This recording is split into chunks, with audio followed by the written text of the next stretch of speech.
अगर शायद पीरियड्स ना हो तो हमारी दुनिया आगे ना बढ़ पाए। और इसी बात को लोग इतना छुपा के रखते हैं। आप दुकान पर जाइए तो वो काली पन्नी में न्यूज़पेपर में फोल्ड करके आपको सैनिटरी पैड देते हैं, और लोग सिगरेट मांगने जाते हैं तो चिल्ला के बोलते हैं कि हमको सिगरेट। माँ है, पिताजी हैं, भाई हैं, इस बीच में आप पीरियड की बात कर रही हैं, सेम सेक्स की बात करिए, शर्म नहीं आ रहा आपको? शर्म क्यों आएगा? वही तो मेरा कहना है कि शर्म क्यों आएगा भाई, ये इतनी इंपॉर्टेंट टॉपिक है पीरियड्स को लेकर। बच्चे को बच्ची को सभी चीज बताते हैं, और जो मुख्य चीज है पीरियड्स, सेक्स, इन बातों को छुपा के एक दूरी मेंटेन किया जाता है। खुल के बात करते हैं आपस में, हम लोगों के यहाँ कोई प्राइवेसी नहीं होता कि हस्बैंड वाइफ बैठा है तो बच्चे को ना आने दे, तो हम लोग ऐसा नहीं है, हम लोग सब बात खोल के बताते हैं। हमारे भारत में 50% से अधिक लड़कियां जब उनका पहला पीरियड्स आता है तो उनको पता नहीं होता है कि क्या हो रहा है, मतलब वो डर जाती हैं, वो घबरा जाती हैं, उनको लगता है कि कोई बीमारी हो गया कि नहीं हमको। तो उस टाइम पे पेरेंट्स का सपोर्ट बहुत इंपॉर्टेंट। बिहार की बेटी ने किया ऐसा कमाल कि पूरा का पूरा अमेरिका के संयुक्त राष्ट्र हो गया स्तंभ। जानवी के बारे में बात कर रहा हूं, जो मुजफ्फरपुर के रहने वाली है, जिन्होंने मात्र 13.5 साल में एक ऐसा बुक लिख दिया कि दुनिया में इनकी चर्चा हो रही है। मैं जानवी से आपको मिलवाने जा रहा हूं। जानवी, पहले तो बहुत बहुत बधाई आपको। बहुत बहुत धन्यवाद। सभी लोगों को मेरा नमस्कार। मेरा नाम जानवी है, मेरी उम्र 16 साल है और मैं लैंगिक समानता और महिला सशक्तिकरण पर कार्य कर रही हूँ। ये देखिए, पहले मैं दिखाना चाहूंगा कि शिरोज करके एक बुक लिखी है, जो सबसे बड़ी बात है, और मैं जानना चाहता हूँ कि बुक के बारे में, इतने कम उम्र में कैसे बुक लिख दिया आपने? जी, तो इस पुस्तक में मैंने वो लिखा है जो मैं जानती थी जेंडर इक्वालिटी के बारे में।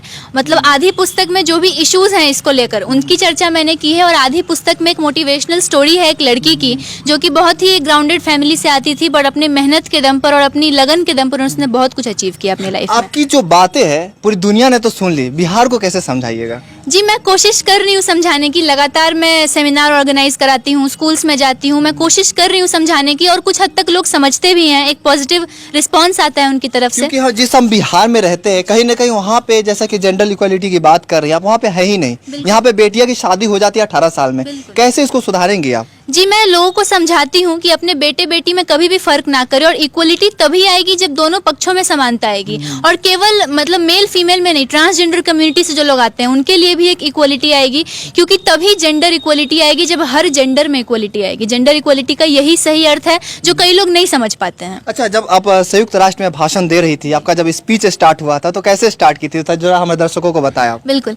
Hello everyone, I am Janvi from India, a 16-year-old global gender equality activist and hattrick awardee United Nations Foundation USA. क्या बात है, देखा आपने, बिहार की लड़की है और देख सकते हैं कैसे सीना तान के पूरी दुनिया को कह रही है कि हाँ, बिहार में भी एक ऐसी लड़की है जो जेंडर इक्वालिटी पे बात करती है, सेम सेक्स की बात करती है, पीरियड की बात करती है। और देख सकते हैं यहाँ पूरे की पूरी फैमिली है, और फैमिली के साथ बिहार ऐसे जगह में जिस राज्य को पिछड़ा माना जाता है, वहाँ पे एक ऐसी लड़की को आना, सामने आना और ऐसे बेबाकी से बात रखना, पहले तो मैं आपके करेज को सैल्यूट करता हूँ। Thank you so much, thank you so much. और मैं भी कहना चाहती हूँ, आपने जो करेज की बात की उस बात को लेकर, अभी मेंस्ट्रुअल डे बीता था, वर्ल्ड मेंस्ट्रुअल डे। उस दिन मैंने एक फोटो डाली थी सोशल मीडिया में और न्यूज़पेपर्स में भी आई थी। मैंने अपने आंखों के ऊपर एक सैनिटरी पैड डाला हुआ था, काफी वायरल हुआ था। जी हाँ, तो मैं वही कहना चाह रही हूँ कि एक गट से करेज चाहिए वैसी पिक्चर को डालने के लिए। मैं यही कहना चाहती हूँ कि लोगों की आंखों पर जो अंधकार की पट्टी बंधी हुई है उस पट्टी को वो हटाएं और चुप्पी को तोड़ें, तभी जाकर इस बारे में लोग खुलकर बात कर पाएं। क्योंकि अगर शायद पीरियड्स ना हो तो हमारी दुनिया आगे ना बढ़ पाए, और इसी बात को लोग इतना छुपा के रखते हैं। आप दुकान पर जाइए तो वो काली पन्नी में न्यूज़पेपर में फोल्ड करके आपको सैनिटरी पैड देते हैं, और लोग सिगरेट मांगने जाते हैं तो चिल्ला के बोलते हैं कि हमको सिगरेट चाहिए। तो मैं वही कहना चाह रही हूँ कि एक चीज जिससे एक महिला की लाइफ चलती है, उस चीज को लोग छुपा कर मांग रहे हैं, और जो सिगरेट कहीं ना कहीं आपकी जान ले रहा है उसको आप खोल कर मांगते हैं बिना किसी शर्म के। अच्छा, बहुत ही इंपॉर्टेंट सवाल है। आपके यहाँ पे माँ है, पिताजी हैं, भाई हैं, इस बीच में आप पीरियड की बात कर रही हैं, सेम सेक्स की बात करिए, शर्म नहीं आ रहा आपको? शर्म क्यों आएगा? वही तो मेरा कहना है कि शर्म क्यों आएगा भाई, ये इतनी इंपॉर्टेंट टॉपिक है पीरियड्स को लेकर। और मतलब इंडिया से बाहर की कंट्रीज में तो सेक्स एजुकेशन मस्ट है, हमारे देश में भी है, बट उतना ज्यादा अभी खुल के लोग बात नहीं करते हैं। तो अभी भी एक मीडिया आई थी, उन्होंने भी यही सवाल किया था कि आपके सामने पापा खड़े हैं, मम्मी हैं, अंकल हैं, भाई हैं, आप कैसे बोल पाती हैं? तो मैं यही कहना चाहती हूँ कि इसीलिए तो हम लोग इस फील्ड में काम कर रहे हैं, क्योंकि हम लोग एकदम खुल के डिस्कस करते हैं इन सब टॉपिक्स पर। क्या बात है, बहुत बड़ी बात है। बिहार में मैं आपसे एक और सवाल करूंगा, बिहार में खास खासकर बिहार के गांव में आज भी पैड के जगह पे लाता का यूज किया जाता है, कपड़ा का यूज किया जाता है। ये सेक्स एजुकेशन की बहुत कमी है बिहार में, इसको लेकर कैसे देखती है आप? जी, तो सबसे पहली बात तो हमारे भारत में 50% से अधिक लड़कियां जब उनका पहला पीरियड्स आता है तो उनको पता नहीं होता है कि क्या हो रहा है, मतलब वो डर जाती हैं, वो घबरा जाती हैं, उनको लगता है कि कोई बीमारी हो गया कि नहीं हमको। तो उस टाइम पे पेरेंट्स का सपोर्ट बहुत इंपॉर्टेंट होता है, खासकर पेरेंट्स का सपोर्ट कैसा था? बहुत ज्यादा सपोर्टिव पेरेंट्स है। भगवान, मतलब मैं ब्लेस्ड हूँ कि मुझे ऐसे पेरेंट्स मिले हैं जिन्होंने कभी मुझे रोका नहीं किसी चीज को लेके। पापा मम्मी दोनों बहुत ज्यादा सपोर्ट करते हैं और जब भी कभी मैं डिमोटिवेट हो जाती हूँ तो as a source of motivation भी ये लोग काम करते हैं मेरे लिए। क्या बात है, देख सकते हैं इनके पिता है। क्या नाम है आपका? संतोष कुमार नाम हुआ सर। और मैंने सुना आप समाज सेवी भी हैं। जी, इंटरनेशनल सोशल वर्कर हैं, संयुक्त राष्ट्र में प्रतिनिधि भी हैं। आपकी बेटी नाम कमा रही है, पूरे दुनिया में नाम कमा रही है, कैसा लग रहा है आपको? बहुत अच्छा, और कुछ हटके जब होता है तभी तो आप लोग आए हैं।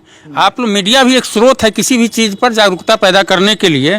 कोई जब विषम परिस्थिति आती है, कोविड आई, इसी तरह की कोई आपदा आती है, तो मीडिया के लोगों को डायरेक्ट सेंट्रल गवर्नमेंट से भी होता है कि इस बात को इतना फैलाइए। मैं खुल के बात कर रहा हूँ इसीलिए क्योंकि समाज को बताना बहुत जरूरी है कि दुनिया बहुत आगे निकल चुकी है। जी, एकदम जरूरी है। और मैं यहाँ यह बोलना चाहता हूँ कि जैसे अपने बच्ची को सभी चीज़ बताते हैं, और जो मुख्य चीज़ है पीरियड्स, सेक्स, इन बातों को छुपा के एक दूरी मेंटेन किया जाता है। जबकि जब प्रथम बार किसी की लड़की माने को पीरियड्स आता है तो उसका पैड कौन लाते हैं? समाज के लोग नहीं लाने जाते हैं, पापा या भाई या मम्मी गई खरीदने, तो जब खरीद के हम ही देंगे। लेकिन उस बात को एक क्या कहते हैं, इतना छुपा के रखा जाता है कि तो कैसे समाज आगे बढ़ेगा। तो हमारा सोच था कि नहीं, जब माता पिता ही गुरु होते हैं बच्चे को और सब बात हम ही लोग सिखाते हैं, तो यह इस प्रमुख बात को क्यों छोड़ दिया जाए जिस बात से हमारी ब्रह्मांड चलती है। पीरियड्स ना हो तो आगे का जनरेशन ना हो। सेक्स का एजुकेशन सही समय पर नहीं दिया जाए, वह लड़कियां भटक जाती हैं, गलत काम कर बैठती हैं। क्यों? वही जानकारी वो अपने संगी साथियों से लेने जाती हैं जो हो सकता है उसको डिमोटिवेट और अलग चैनल पर उसको ले जाए, जो काफ़ी खराबी। तो उससे अच्छा ना है कि अपने बच्चे को हम खुद ही बात समझाएं, और इससे इतनी बड़ी जागरूकता आएगी कि दूसरे गार्जियन भी सोचेंगे कि नहीं, ये छुपाने लायक बात नहीं है, अपने बच्चों को हम ही बताएं, दूसरा जो बताएगा। जानवी, आपसे सवाल है मेरा, एक बहुत इंपॉर्टेंट सवाल है। इंडिया में, हमारे देश में, बिहार में सारे तरह की एजुकेशन दी जाती है, सेक्स एजुकेशन को छोड़कर। इसको लेकर सरकार से क्या कहना चाहती है? मैं सरकार से यही कहना चाहती हूँ कि जिन भी कंट्रीज में सेक्स एजुकेशन एक राइट टाइम पे दी जाती है, वहाँ पे सेक्सुअली ट्रांसमिटेड डिजीज, STDs की बहुत कमी है, वहाँ पे लोगों को HIV एड्स ये सब कम होता है। पर हमारे भारत में जहाँ पर छुपा के रखा गया इन बातों को, तो कौन सा आपका डिजीज रेट घट गया अगर आप छुपा कर रखे हो तो। यही बात अगर राइट टाइम पे, जब बच्चा, स्पेशली जब 9th-10th के बच्चों को सेक्स एजुकेशन कहा गया है देने के लिए, जब आप दे दोगे तो उनको एक राइट टाइम पे एक राइट नॉलेज मिल जाएगा, ताकि उनको हर बात समझ में आने लगेगी। तो मैं सरकार से यही कहना चाहती हूँ कि सारे स्कूल्स में इसको मस्ट करवाएं, चाहे वो पब्लिक हो चाहे प्राइवेट हो, कोई भी स्कूल हो, वहाँ पे जाकर और बच्चों को टाइम पर सेक्स एजुकेशन दिया जाए। बहुत बड़ी बात है, बहुत बड़ी मांग है, होना चाहिए। इनकी माँ है मेरे साथ, कैसा लग रहा है? आपकी बेटी नाम कमा रही पूरी दुनिया में। बहुत खुशी की बात है, ये बताने की बात नहीं है। एक बच्चा कुछ आगे करता है तो माँ बाप के लिए बहुत बड़ी बात होती है। तो ये ऐसे आगे बढ़ती रहे, नाम करती रहे। ऐसे टॉपिक पे बात करती है आपकी बेटी कि जो आम जो लड़कियां होती है वो सपने में भी नहीं सोच सकती है। तो इसको ऐसा बनाए हैं हम लोग, ऐसे लोगों ने बनाया। हाँ, हम लोग खुल के बात करते हैं आपस में। हम लोगों के यहाँ कोई प्राइवेसी नहीं होता है कि हस्बैंड वाइफ बैठा है तो बच्चे को ना आने दे। तो हम लोग ऐसा नहीं, हम लोग सब बात खोल के बताएं, तब ये इतना समस्या। यही तो मैं देख रहा हूँ कि पूरी की पूरी यहाँ परिवार है, फैमिली है, और सारे तरीके की बात हो रही है। क्यों ना हो, क्योंकि हमें जो बॉडी से रिलेटेड चीज है वो तो डिस्कस होनी ही चाहिए। क्या जानवी, सही बोल रहा हूँ ना? बिल्कुल बिल्कुल, मेडिकल जो टर्म्स हैं, हम लोग के माँ बाप हमसे ज्यादा समझदार बुखार होता है तो किससे बोलती है?